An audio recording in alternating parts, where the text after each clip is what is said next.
আসসালামু আলাইকুম guys. Actually আপনাদের কাছে একটা নতুন প্রোডাক্ট নিয়ে আসছি। প্রোডাক্টটা হচ্ছে ইলেকট্রিক শটার। এই শটারটা হচ্ছে এখন আমরা প্রায় ফেসবুকে বা বাইরে বেরোলে দেখতে পারি যে চোর ডাকাতের যে গণহারে ওদের রাজত্ব বাড়ছে, তো এটার জন্য মানুষের সেলফ ডিফেন্সের জন্য একটা প্রোডাক্ট দরকার পড়ে। তো এই জন্য আমরা ইলেকট্রিক শটার টানছি। আর আমাদের শটার হচ্ছে 5000 ভোল্টের। একবার মারলে যদি আপনার কাউরে গলার এখানে মানে সাথে সাথে সেন্সলেস হয়ে পড়ে যাবে। আর এটার পাওয়ার অনেক, সাউন্ড শুনলে বুঝতে পারবেন যে সাউন্ড সাথে সাথে পুড়ে যাবে জায়গা আপনাদের। এখন আমরা ডাইরেক্ট এটা রিভিউটা দেখে যাচ্ছি।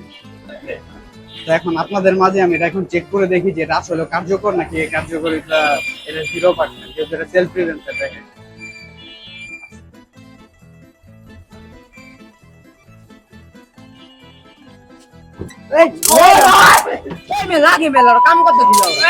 তো বলো না তো কার্যকরিতাটা আপনাদের সামনেই আমরা লাইভ এখন দেখাইলাম।